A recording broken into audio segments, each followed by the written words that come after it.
안녕하세요. 돈이라면 사족을 못 쓰는 어머님과 똥인지 된장인지 분간도 못하고 날뛰는 시동생 때문에 시댁과 절연하게 된 30대 여성입니다. 남편과는 같은 직장에서 선후배 사이로 지내다 가까워졌어요. 남편이 제 사수였는데 저희 회사는 1대1로 선배가 붙어서 후배 직원의 업무를 봐주는 식이었거든요. 그런데 남편이 어찌나 엄격하던지 정말 눈물 콧물 쏟아가며 일을 배웠습니다. 그때는 신입인 나한테 이렇게까지 할 필요가 있는 건가 싶어서 얼마나 서운하고 속상했는지 몰라요. 오죽하면 저렇게 성질이 더러운 사람이 어딨을까 싶어서 저런 남자랑 연애하는 여자는 정말 고생하겠다고 아주 똥 밟은 거라고 생각했다니까요. 그런데 그렇게 반년 동안 호되게 일을 가르쳤던 게 다 이유가 있었더라고요. 저와 남편은 당시 마케팅 부서에 소속되어 있었는데 마케팅 부서가 하는 일들 대부분이 사실 얼마나 타이밍을 잘 맞추는지가 중요하거든요. 그래서인지 실제로 부서 내 대부분의 직원들이 시간에 예민하고 마감 기한도 정말 중요하게 생각했지요.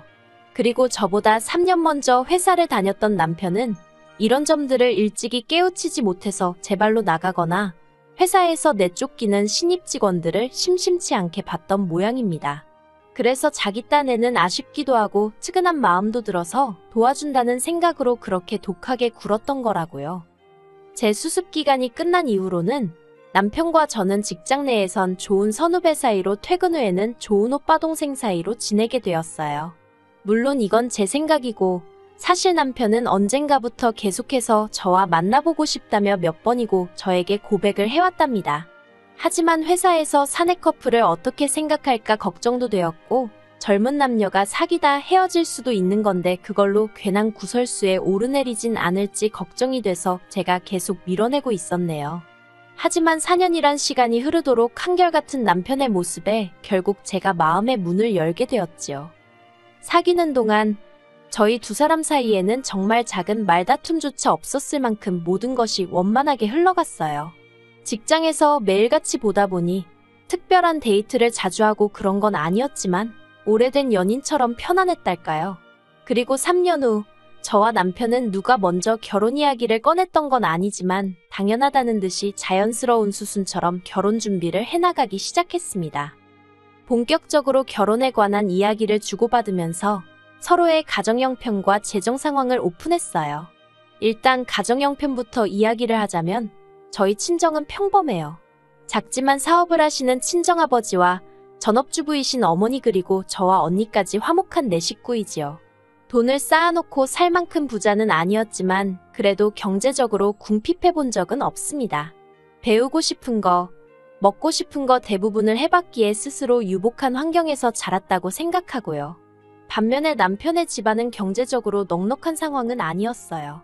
특히나 건설 현장에서 일하시던 아버님은 몇 년 전 사고로 한쪽 팔을 못 쓰게 되셨는데 그로 인해 남편에게 많은 책임감이 부여된 상황이었달까요. 그렇다 보니 남편과 제가 서로 경제 사정을 오픈했을 때 솔직히 좀 놀랐던 게 사실이에요. 저도 어느 다른 또래 여자들처럼 꾸미기도 좋아하고 그렇다 보니 아주 악착같이 돈을 모으지는 못했습니다. 그래도 그때가 제가 직장 생활한 지 7, 8년쯤 되던 시기였는데 1억 정도 들고 있었거든요. 그런데 남편은 저보다 기간도 길었는데 7천밖에 없다고 하더라고요. 7천이 물론 적은 돈은 절대 아니지만 아무튼 제가 조금 당황했었답니다. 이후로 저희는 양가의 도움 없이 결혼 준비를 시작했어요. 원래부터 그럴 생각은 아니었는데 남편이 애시당초 시댁에다가는 아예 손을 벌릴 생각이 없더라고요. 그래서 저도 친정에 별다른 이야기를 하지 않았고 자연스럽게 두 사람이 모은 돈으로만 준비하게 된 거였지요. 그런데 이 상황을 알게 되신 친정아버지가 형편되는 사람이 좀 더 낼 수도 있는 거라면서 먼저 선뜻 5천만 원을 보태주시대요. 그렇다 보니 제가 거의 2배를 해가는 상황이 된 거고요. 하지만 남편과 제가 모은 돈을 다 합쳐도 2억이 되지 않다 보니 서울에서 아파트를 사기엔 턱없이 부족했어요. 그래서 제가 먼저 대출 이야기를 꺼냈습니다.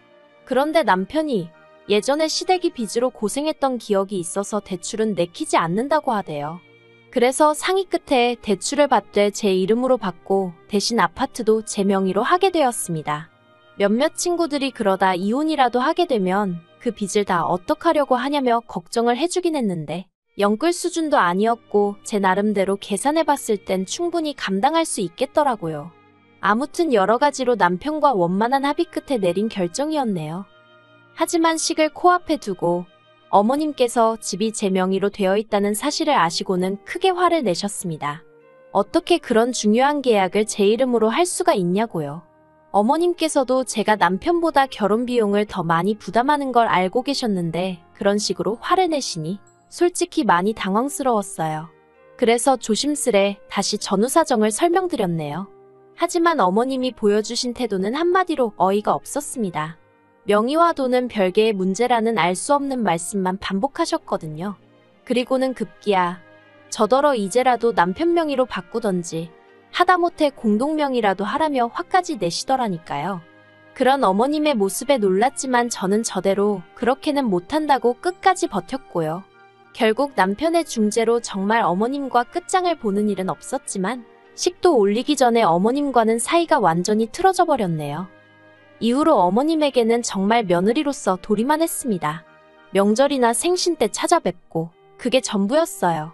다만 남편의 부탁으로 어머님 아버님께 매달 생활비 명목으로 50만 원씩 보내드렸네요.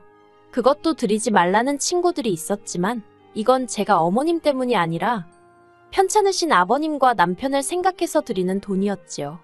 그리고 아무튼 그렇게 1년쯤 지났을 때였습니다. 언젠가부터 자꾸 피곤하고 아랫배도 아프고 그래서 병원을 찾게 되었는데 거기서 생각지도 못한 이야기를 듣게 되었어요. 악성은 아니지만 제 자궁에 혹이 있다는 말이었지요. 막말로 죽을 병은 아니었지만 이제 막 아들 하나 딸 하나 낳아서 남편과 저 둘만의 가정을 꾸려나갈 꿈에 빠져있던 저에게는 무척 충격적인 소식이었네요. 그래서 남편과 상의 끝에 일단은 회사를 관두고 건강관리에 집중해보기로 했습니다. 그런데 이 소식이 저희가 생각했던 것보다 훨씬 빨리 어머님 귀에 들어갔어요. 얼마 전 시동생이 남편에게 돈 좀 빌려달라며 연락을 해왔었는데 그때 남편이 이제 저도 회사 관둬서 여유가 없단 식으로 둘러댔다고 했거든요. 자기 나름대로 입단속을 시켰다고 했는데 아무튼 그래서 어머님이 저와 남편을 호출하셨습니다. 숨긴다고 숨겨질 일도 아니고 결국 이런 순간이 올 거라고 생각은 했지만 싫은 소리 들을 걸 뻔히 알고 있었으니 정말 울며 겨자 먹기로 시댁에 갔네요. 어머님께선 저에게 몸은 어떻냐, 아프지는 않냐 그런 말씀은 한마디도 하지 않으셨습니다. 대신 저더러 결혼할 때 돈 좀 더 해온 거 가지고 어지간히 생색을 내지 않았냐며 꼴 좋다 하셨지요. 대출도 네 명의로 받아서 네가 갚는다고 큰 소리를 치더니 이제 불쌍한 당신 아들만 지 명의도 아닌 집구석 대출 갚아주느라 허리가 휘겠다는 말과 함께요. 그러면서 저더러 처음부터 이럴 작정이었냐입니다. 잘난 남자 하나 물어가지고 집구석에 들어앉을 생각이었냐고요. 듣는 내내 정말이지 어디서부터 어떻게 반박을 해야 할지도 모르겠더라니까요.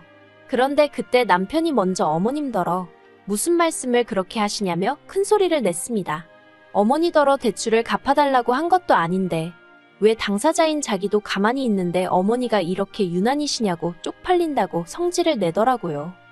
하지만 어머님께선 그런 남편에게 너가 순에 빠져서 등신같이 당하고도 모르는 거라나 아무튼 막말을 퍼부으시고는 저더러 이제라도 가서 공동명의로 바꾸랍니다. 돈은 당신 아들이 벌어오는데 왜 네가 집을 꿰차고 있냐면서 저더러 양심도 없냐면서요. 거기다 낄 자리 안 낄 자리 분간도 못하는 시동생까지 어머님 편이라고 나서서는 저 같은 여자 만날까봐 저같이 어떤 여자가 자기한테 빨대 꽂을까봐 자기가 장가를 못 가겠대나 말 같지도 않은 소리를 하고 앉았더라니까요. 참고로 저희 시동생 남편 동생이라서 제가 말을 아껴서 그렇지 대학도 중퇴하고 이후로 어머님한테 용돈 받아 쓰는 인간입니다. 무슨 공부라던가 취업 준비를 하는 것도 아니고 길거리 캐스팅으로 연예계에 데뷔하겠다며 맨날 부자 동네 남의 동네 가서 어슬렁거리는 게 일과인 한심한 인간이지요. 고등학교 때 같이 친하게 지내던 친구들 중 2명이 지금 잘나가는 연예인이긴 해요. 그런데 시동생은 학창시절 자기보다 못했던 애들이라면서 매번 까내리기 바쁘고 아무튼 제가 보기엔 30살이나 돼서 왜 저러고 사나 싶고 한심하기 짝이 없었네요. 그런데 그런 시동생이 갑자기 나서서는 저 같은 여자를 보고 남편한테 기생하는 기생충이라고 하는 거라나요. 그리고 그때였습니다. 남편이 진짜 당장이라도 시동생을 한 대 때릴 기세로 말 조심하라고 한마디 하더라고요. 그러자 시동생이 남편더러 형도 정신 좀 차리라면서 지방으로 도망을 가대요. 그러니 이제 어머님은 저 때문에 형제간의 의가 상했다. 이래서 사람이 잘 들어와야 한다. 정말이지 아파서 회사 관뒀다가 별의별 소리를 다 듣고 별의별 꼴을 다 본다 싶었습니다. 집으로 돌아오는 길 내내 남편이 정말 미안하다면서 사과에 사과를 거듭하대요. 하지만 남편이 사과를 했다고 해서 제 마음에 남은 상처가 바로 사라지지는 않았어요. 정말 직장을 관둔 게 제 잘못 같고 남편이 말로는 미안하다고 해도 속으로 외벌이를 하게 된 상황을 어떻게 생각할지 걱정이 되기 시작했지요. 그래서 결국 며칠 후 친정어머니께 어머님으로부터 들었던 폭언들 중 일부만 털어놓았습니다. 솔직히 수위 조절을 정말 많이 하긴 했어요. 있는 그대로 다 말하면 집안 대 집안으로 싸움 날 것 같았거든요. 그리고 제 이야기를 들은 친정어머니께선 이래서 여자도 항상 비상금도 만들어둬야 되고 그런 거라며 아버지와 상의해 보시겠다 하시대요. 그리고 한 달쯤 지났을 무렵 친정어머니께서 저에게 서류 하나를 건네주셨습니다. 바로 어머니가 가지고 있던 상가의 등기부등본이었지요. 저는 이런 건 필요 없다고 건강만 회복하면 바로 다시 직장을 찾을 거라고 몇 번이고 손사래를 쳤어요. 하지만 친정어머니께서 하시는 말씀이 이런 거라도 하나 쥐고 있으면 시어머니가 뭐라고 한들 시쳇말로 너는 떠들어라 하고 넘겨버릴 수 있답니다. 그리고 사실 말이 나왔으니 말이지만 천여정 모은 돈 결혼에 다 쓰고 그나마 직장까지 관두고 나니까 그렇게 마음이 허할 수가 없었어요. 텅 빈 통장만 보고 있으면 한숨이 절로 나오더라니까요. 아무튼 그렇게 상가를 증여받게 되었습니다. 외벌이를 하게 되었다는 부담에 시달렸을 남편에게도 이 기쁜 소식을 알렸지요. 그런데 남편이 보인 반응은 뜻밖이었습니다. 저희 친정부모님께 몹시 감사해야 하면서도 시댁에는 말하지 말라고 신신당부를 했거든요. 저는 솔직히 당장이라도 어머님한테 상가 이야기를 하고 내가 당신 아들 등골을 빼먹지 않는다는 걸 알려드리고 싶었는데 말이에요. 하지만 제가 돈 자랑하고 싶어서 혹은 어머님께 인정받고 싶어서 환장을 했던 것도 아니고 남편이 말하지 말라는데 굳이 뭐하러 하나 싶대요. 그래서 아무 말도 안 하고 지냈어요. 그런데 얼마 지나지 않아서 남편이 왜 시댁에 말하지 말라고 했던 건지 이유를 알게 되었습니다. 그날은 웬일로 어머님한테 전화가 걸려왔는데 평소에 짜증 섞인 빈정거리는 톤이 아니라 말 그대로 앓는 소리를 내셨어요. 그리고는 하셨던 말씀이 간단하게 정리하자면 시동생이 어떤 여자를 임신시킨 탓에 급하게 식을 올려야 하는데 시동생 장가 보낼 돈이 없답니다. 그러면서 저더러 아파트를 담보로 대출을 좀 받아보라나요? 어이가 없었지요. 그리고 동시에 왜 남편이 어머님한테 상가 이야기를 하지 말라고 했는지 바로 납득이 되대요. 그래서 일단은 대출은 못 받는다고 했어요. 마음으로는 1,000만 원은 해줘야겠다 생각했지만 1,000만 원 얘기하면 2,000만 원 말씀하실 분이셨기에 따로 입 밖에 내지는 않았던 거예요. 하지만 며칠 뒤 시동생이 결혼할 여자를 소개시키겠다며 저희 부부더러 시댁으로 오라고 했던 날이었어요.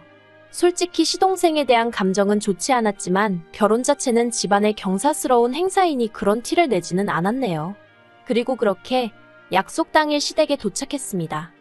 어느 정도 어색함이 가시자 시동생은 뭐가 그리 좋은지 술을 연거푸 마셔대기 시작했어요.